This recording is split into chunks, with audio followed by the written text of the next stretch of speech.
Hey, welcome to Taylor's Trick-Taking Table. I'm Table, and I'm running a little bit low on time. I procrastinated a little bit, and I have a video due today, but I don't really know which game we're gonna cover. How about you, Chronicle? Me? Chronicle? No, not you, Chronicle. You, Chronicle. I think he means me. Yeah. Come here. It's kind of like a who's on first. Awesome. Thanks so much. Thanks for doing this. Alrighty, we have it. We have You Chronicle. Thank you again for being on the show. It is designed by Blacoco, I believe. And the hook is, it's like a trick-taking game that is must win. Interesting. But players are going to be, I can use the illustrated here. They're going to be creating kind of a timeline. Don't focus on Kalon. A timeline of cards in the center here of one card beating the next, and if you ever can't play a card that is beating the previous card, you have to change the rules.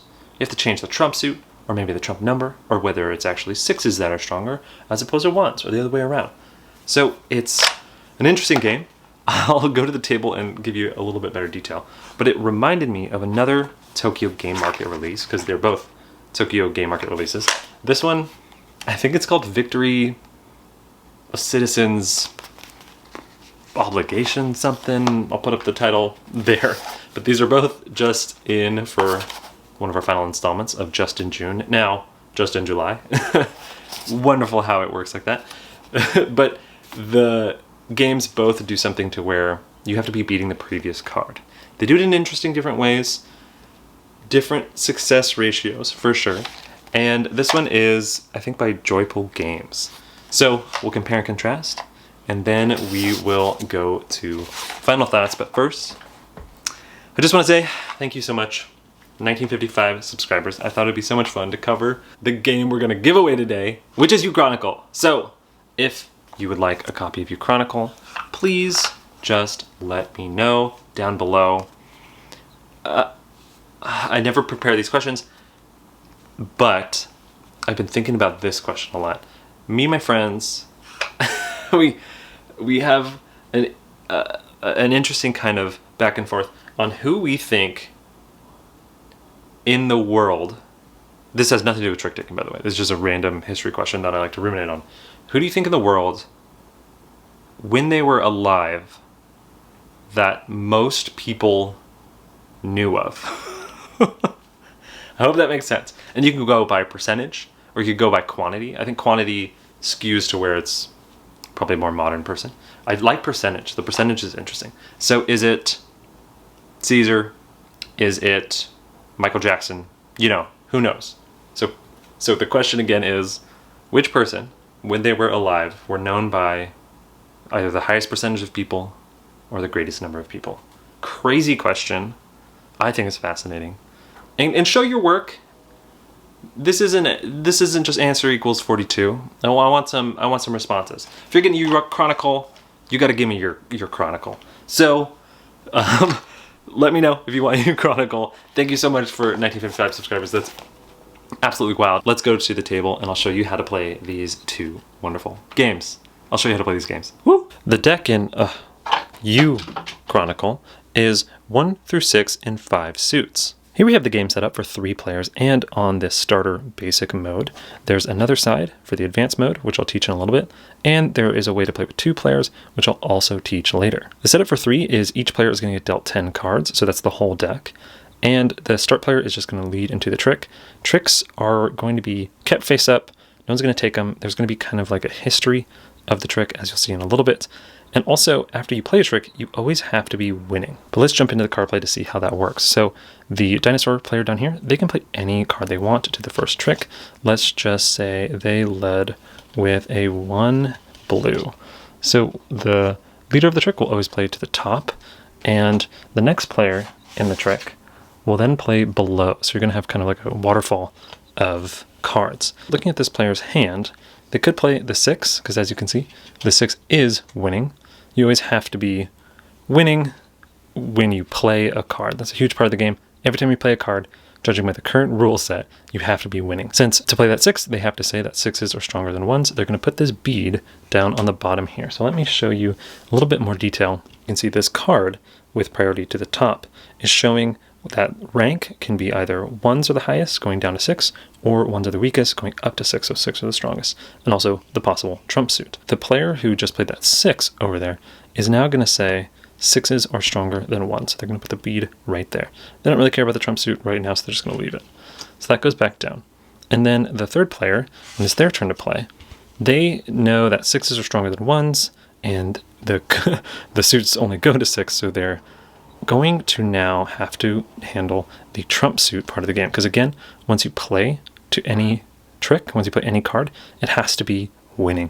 So they're going to play this 4 to the trick, and then they're going to move this bead over that specific suit. So now every card was like, the timeline still works, right? Because using the current rules with red trump suit, with 6 being the strongest, the blue was led. This 6 blue is higher than the 1 blue, and this 4 trump wins. So the bottom player who last played into the trick is going to lead to the next trick because they won.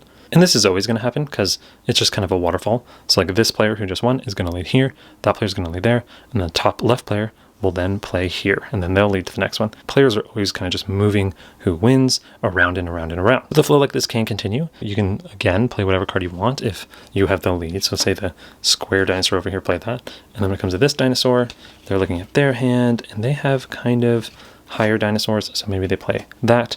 When it comes to the peacock, they don't have a higher dinosaur, but they do have some of the red, which trumps. So as you can see here, kind of a normal flow as things are going on. But let's see a little spicier of a flow. So we know that red is trump. They are going to lead a very high trump, which is going to cause some problems for the fellow players. So then when it comes to this player, they can just play the 6, and they'll be safe. That's maybe what they're just going to do. So play the 6, they're totally going to be safe, and then it gets to this player. So as you can tell, under the current rule set, there's no way to play a stronger card because the 6 is the highest in the trump and the trump suit set. So now, to be able to play a card, this player has to move things around and possibly try to not invalidate previous tricks as much as possible, because if you ever mess up previous tricks, you get minus points. Looking at their hand, they have some low cards, some high cards. Let's just say they're going to do something wacky. They are going to play this 5 blue and say that actually blue is trump. Because, again, they couldn't beat the strongest card, so they had to play something and change something. And now with blue being trump, this actually works, right? Because the 6 beats the 5. And the 5, now that that's trump, beats the 6.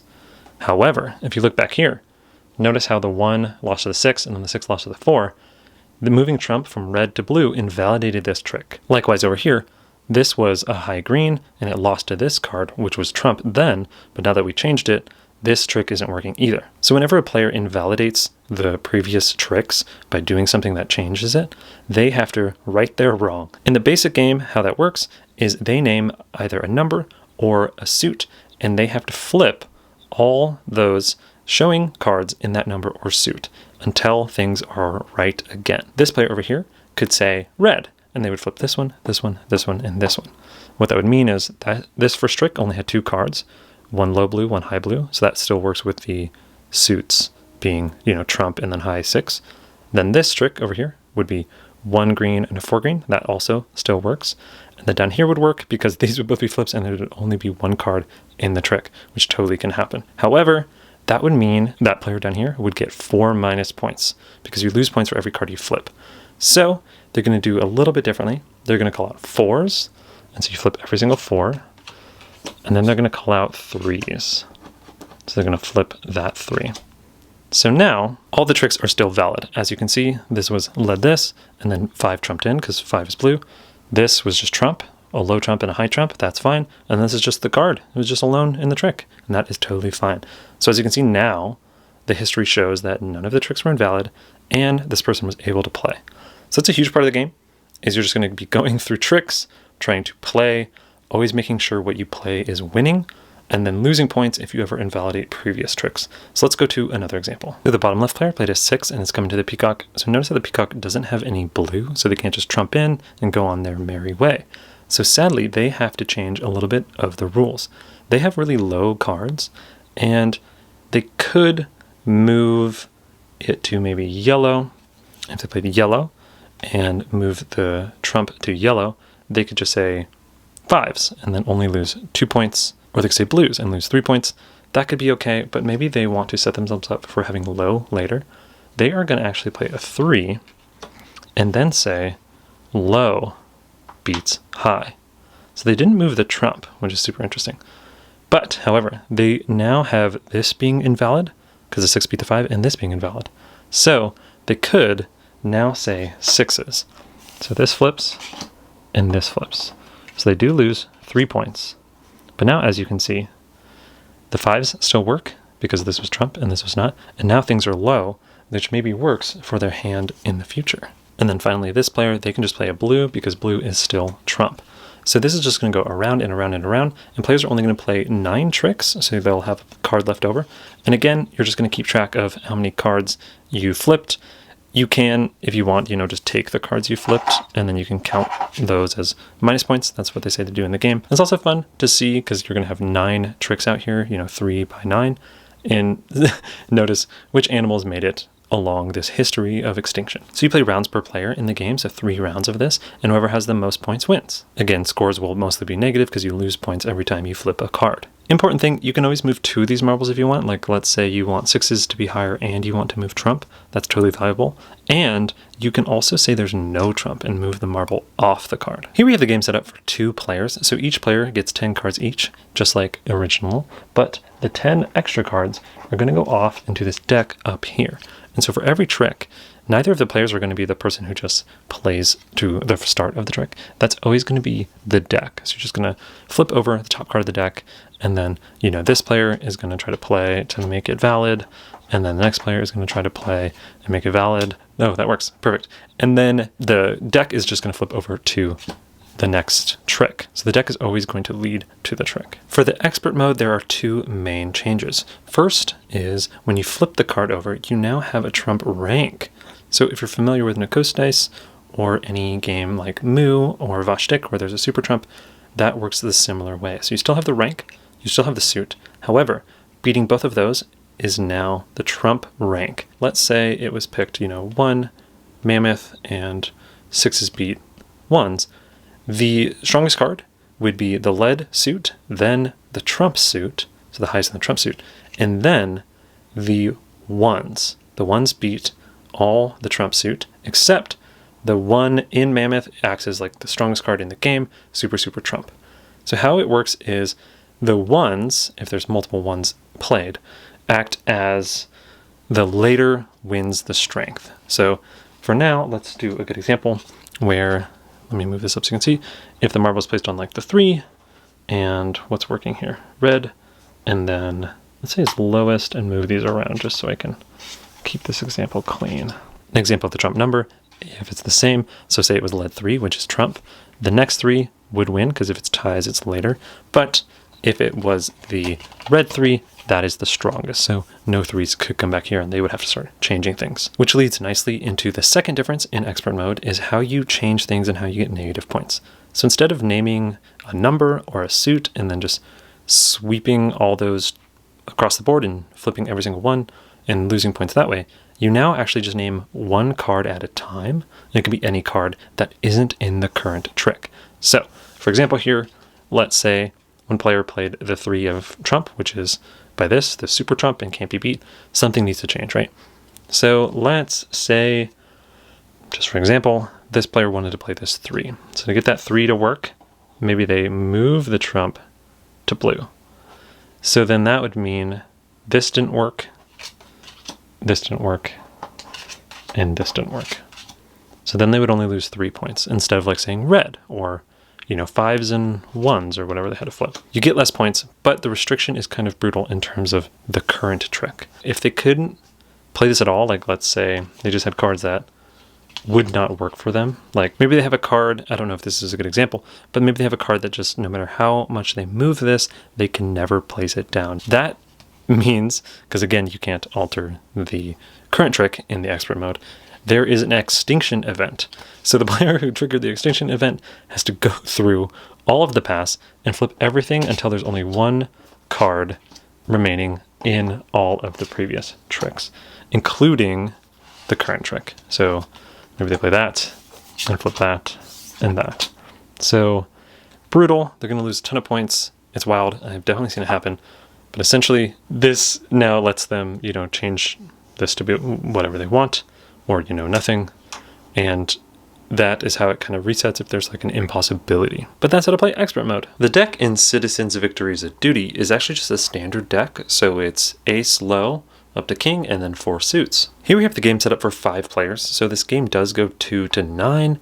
And the 2, 3, 4 rules are a little bit iffy on how many cards you actually play to the trick. So I'm just going to teach 5, and then I'm going to show the rules at the end of this for anyone out there who can help me understand how to fully play this game, because I think I don't know everything. But what I do know, I will teach now. So how to set it up is you take these little washer components that are a little sticky and maybe one of the most fiddly bits of game piece I've ever played with, and you're going to put them on these tiny little squares.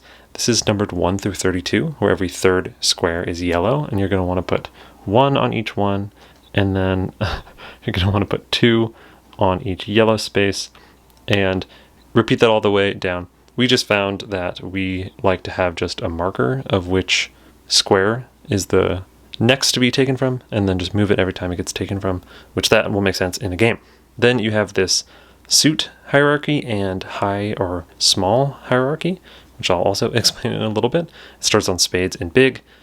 Depending on the player count, you're going to give everyone chips and then also deal cards for that player count. You're going to have some cut. You're just going to put those to the side for now. The game is played over 2 hands, and whoever has the most chips at the end wins. The game is just like Uchronicle, where it's may follow, but it's also must win. So let's say we start with a yellow smiley face down here, and if they play a 6 of hearts, and it comes to the pink smiley face over here, they have to be winning somehow. So they could play this 9 of hearts. And since big is stronger than small, meaning the ranks go up in terms of strength, 9 is going to beat 6. If this was moved over here and it was small, they could play, a 5 and be winning, because if the pebble here is on the small, that would mean small wins. But for now, it is on the big, so 9 beats the 6. So if you beat someone in the trick, play higher than them, you'll take the leftmost prize, so they would get 1 little washer, and then we just move it to the next spot. And then it would go to the next player. So again, they could play higher, and if they don't, or they could play this king, but if they don't want to, they can always pay the cost above. So notice how it has the 1 there and 1 there to change something to where they could play stronger. So they could move this here, and they would pay kind of ante to the center of the table, and then they'd be able to play any of the cards that would work to be stronger. And they just have to beat the previous card in terms of strength. So say they had maybe a 7 heart. They could play that because they don't care about any cards besides the previously played one. So they could, lower it to lower, play a 7 and be perfectly fine, even though 7 isn't lower than the 6 here. So if you have to change the strength, you don't get to take any points for beating. You just place in the center there, and this is kind of like a pot that's probably going to grow more and more. But so let's go to the next player, this blue smiley face. And now that it's low, maybe they have an ace of hearts. They don't, but they know that spades is trump, so they're just going to play the spade trump. And so since they won, that's going to move. They're going to get a coin, and it's going to come to the red smiley face here, and they know that spades is trump. They wish they had a higher spade. Oh, since spade's low is actually, this is perfect. So they're going to play a 2 spade. And since it is low, they are winning here. If you win, again, you take the leftmost space. Since it's yellow, they're actually going to take 2 washers as victory points. Boop, boop. And then the winner of the trick, which was this red smiley face here, is going to take any in the pot. So they're going to take that one. And then you can just discard these cards for now, and then the winner is going to lead to the next trick. One rule that I think is true, but I'm not 100% sure, is I think players can spend 2 chips to change both of these. So for example, this player over here, if they wanted to play a low diamond, they could ante 2 chips into the center here, change it to diamonds and low, and then be able to play like that 2 diamond. They might do this because they want to win the trick. Play like this is going to continue for the rest of the hand. At the end of the hand, you're going to shuffle, redeal, and you're going to play until either someone is out of chips or at the end of the second hand, and whoever has the most coins at the end of the game wins. Here are the rules. So that is Uchronicle and Victory Citizens something. I'm not sure. This is the very early morning after trick-taking convention. As you can see, it actually just turned 5 o'clock in the morning. So I hope these final thoughts are coherent. First, this one is interesting, but I genuinely think I have a rules translation wrong.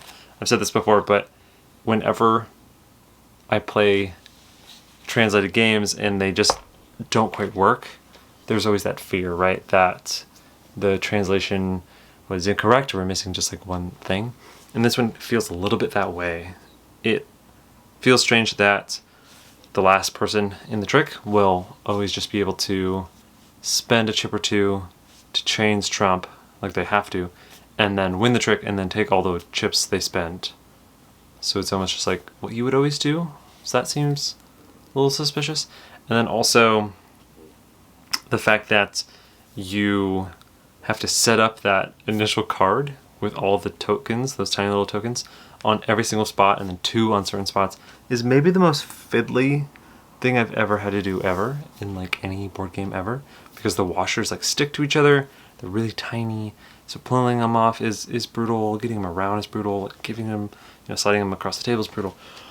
Whew. So it seems like, unless I mistranslated it, this is almost a game that doesn't quite work.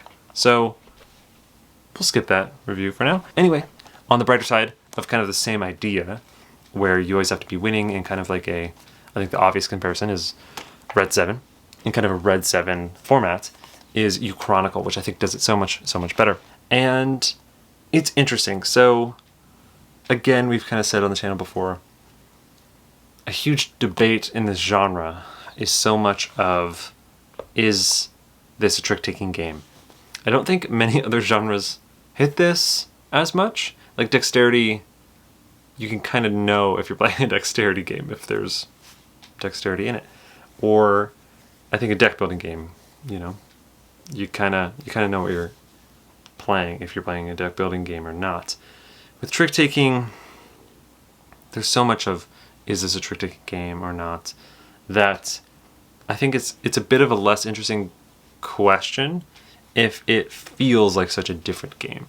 So kind of that whole idea of that justice of the Supreme Court might have said, where they were talking about what is something, and they said, I will know it if I see it. It's kind of how I feel about certain trick-taking games is it a trick-taking game? Well, it could technically be, but it doesn't feel like one. I think that's Uchronicle. Maybe it's a trick-taking game. It doesn't feel like one. It feels wildly different. You're really not wheeling and dealing and following suit and doing whatever. I think most of the game I play of this, especially at 3, and especially with new players, which I think is so brutal, is it's just like a group game where everyone tries to decide what you can play and how many points you have to take. And then we decide that as a group. Some people are like, oh, you might be able to do this to maybe save a point. And it's like, oh, no, that doesn't quite work. You go back and forth for a while. And then someone's like, oh, I guess I have to do this. And then they lose points. And then they lead. And it kind of goes around in circles in that similar flow where everyone's like openly discussing what moves someone has to do because of the situation they got put in. It gets a little tiresome and it gets a little like, okay, what are we doing here? It seems like just like a group exercise at that point sometimes. So I don't know if I like playing this at all with newer players, which is brutal. With experienced players, it's interesting, though I will say it gets sometimes very like rote at 3 players because it's just obvious what you want to do is you want to win the trick by setting up a super trump and then lead the super trump, so it just messes over the next people.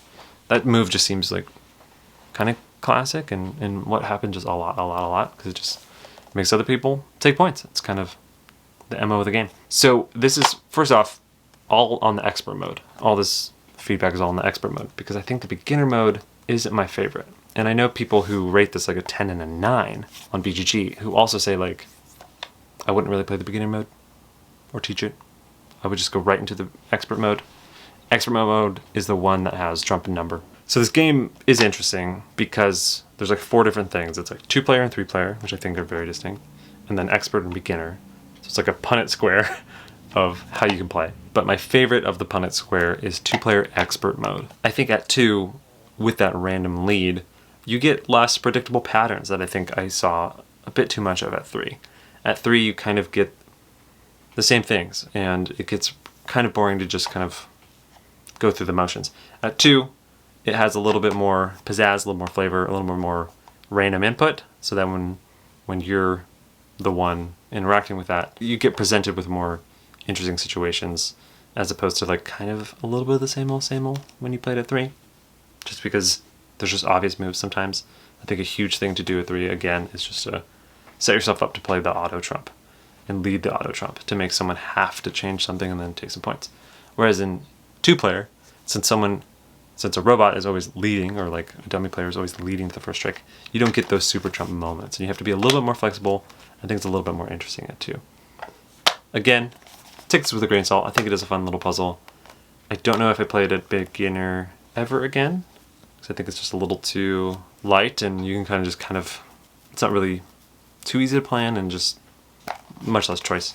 And the fact that it's like 0-sum is really interesting, because I'm just like blocking you and you're just blocking me. At a 3-player game, you could only really affect the person after you, and the person before you could just affect you, but you can never affect the person before you. So it feels kind of bad if like the person behind you is winning and you're like, I can never really like mess you over in a tough way. So yeah, I think that 2-player expert is, I don't think any of this is a trick-taking game, but an interesting puzzle using trick-taking. Again, take it with a grain of salt. I know people whose opinions I trust who give this like a 10 and a 9 and just love the puzzling nature to it that uses trick-taking skills or trick-taking flow. So yes, I think there are people out here who will absolutely love this. I think the production is so whimsical and cute, and I love the fact that the timeline of sorts slowly gets like pulled from, and the theme kind of works in this bizarre way. I think it's super lovely. So production amazing, art amazing, theme tie-in amazing. Yeah, mechanics are really cool. I think as like a Red 7 trick taker, it does a great job. It just, as a Red 7 trick taker, doesn't feel like a trick taker. It feels more like a puzzle. And because of that, it doesn't really scratch the trick taking side of my brain. And then the puzzle side that it does scratch, I don't think it scratches quite well. I think its nails are a little clipped. And I think I'd probably want to play, Wind the Film, Arboretum, Parade, things like that. Overall though, an interesting mechanism and idea, and I would totally probably play this again at 2-player with the expert rules. And if that sounds fun to you, you should totally comment down below. I think there are people out there who would absolutely love this game, and maybe that's you. So don't let anything I say to the contrary dissuade you from checking this game out. Again, that person that I know that loves this game, a 10, a 9, 8, could be you as well. So let me know. Also, look at this cover. Huh? Pretty cute. Anyway, thanks so much for watching. Hope a good, I can't talk anymore. It's 5 in the morning. I'm gonna go to sleep. Bye.